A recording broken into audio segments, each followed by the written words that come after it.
बच्चों, आज हम देखेंगे हिंदी व्याकरण। हिंदी व्याकरण में आज हम देखेंगे विराम चिन्ह।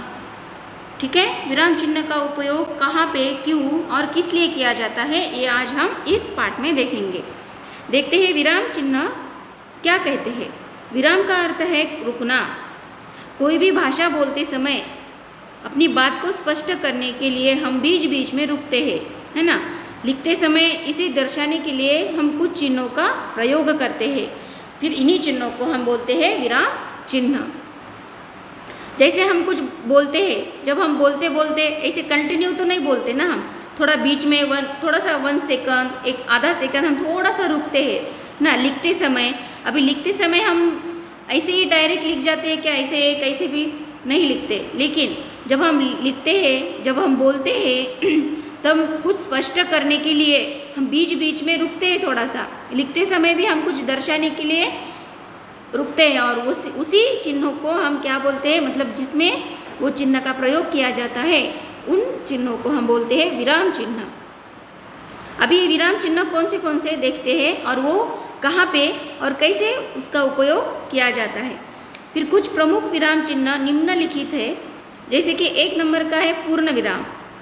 पूर्ण विराम यहाँ पे दर्शाया गया है, देखो कि पूर्ण विराम वाक्य की समाप्ति पर लगाया जाता है। जैसे बाग में फूल खिले हैं, ये पूर्ण विराम कहाँ पे लगाया जाता है, जब हमारा वाक्य पूरा खत्म होता है ना। जो हम बोल रहे हैं, जहाँ पे हमारा वाक्य खत्म होता है, उसके लास्ट में, उसके समाप्त में यह पूर्ण विराम लगाया जाता है। जैसे बाग में फूल खिले हैं, यहाँ पे ये वाक्य खत्म हो गया, यहाँ पे उसका विराम पूर्ण विराम लगा दिया।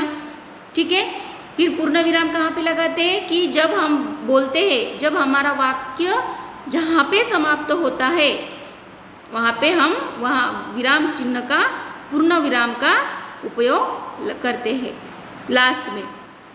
फिर दूसरा है अल्प विराम। फिर अल्प विराम कहाँ पे लगाया जाता है, देखो वाक्य में जहाँ थोड़ी देर रुकते हैं वहाँ अल्प विराम लगाया जाता है।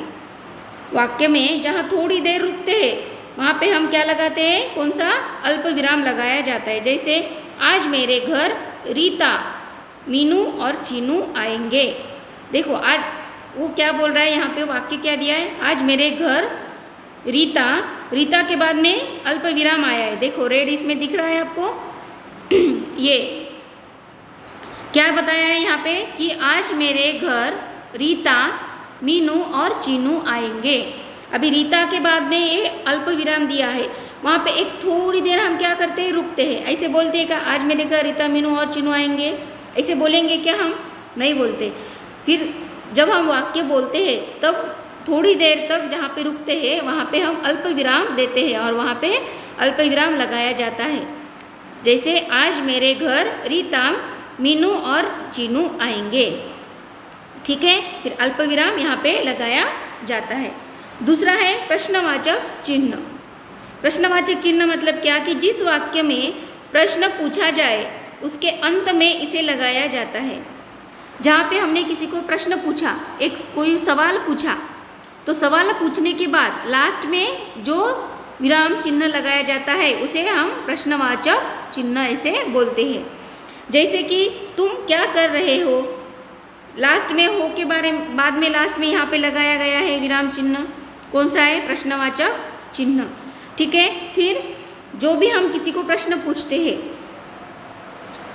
तुमने खाना खाया, तुम क्या कर रहे हो, तुम स्कूल गए थे क्या, जब ऐसे हम प्रश्न पूछते हैं सामने वाले को या लिखते हैं हमारे बुक में या नोटबुक में, तब हम वहाँ पे प्रश्न पूछा जाता है, तब वहाँ पे उसके लास्ट में, उसके अंत में ये प्रश्नवाचक चिन्ह लगाया जाता है।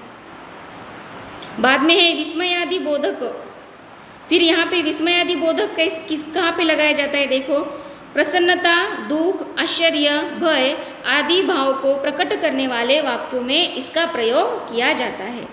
देखो कभी कभी हम क्या करते हैं, बहुत प्रसन्न होते हैं, कभी कभी दुख होता है, कभी आश्चर्य होता है, कभी भय, कभी भाव का जहाँ पे प्रकट करते हैं हम, तो उन वाक्यों में इसका प्रयोग किया जाता है। जैसे अरे तुम भी आ गए, मतलब अरे मुझे क्या हो गया यहाँ पे कि हमें आश्चर्य हुआ, है ना। आश्चर्य हुआ, आश्चर्य जहाँ पे होता है वहाँ पे वो विस्मयादि बोधक का विराम चिन्ह का उपयोग किया जाता है। फिर एक और भी सवाल मतलब वाक्य बोल सकते हैं हम, वाह वाह कितना सुंदर फूल है। वाह होने के बाद वो क्या आता है, विस्मयादि बोधक का चिन्ह आता है। ठीक है, फिर ये हो गए विराम चिन्ह। कितने हुए विराम चिन्ह प्रमुख, 1 2 3 4। पहला कौन सा है, पूर्ण विराम। दूसरा कौन सा है, अल्प विराम। तीसरा कौन सा है, प्रश्नवाचक चिन्ह। और चौथा कौन सा है, विस्मयादि बोधक विराम चिन्ह। ओके, ध्यान रहेगा। इसका थोड़ा सा रीडिंग करते समय हम कहाँ पे लिखते हैं, कैसे लिखेंगे, कैसे नहीं, फिर जब भी आप कुछ राइटिंग कर रहे हो या कुछ पढ़ रहे हो या किसी को बोल रहे हो, तब हम ये यहाँ पे इन विराम चिन्हों का उपयोग करते हैं। ठीक है, आज अभी हम यहीं पे रुकेंगे।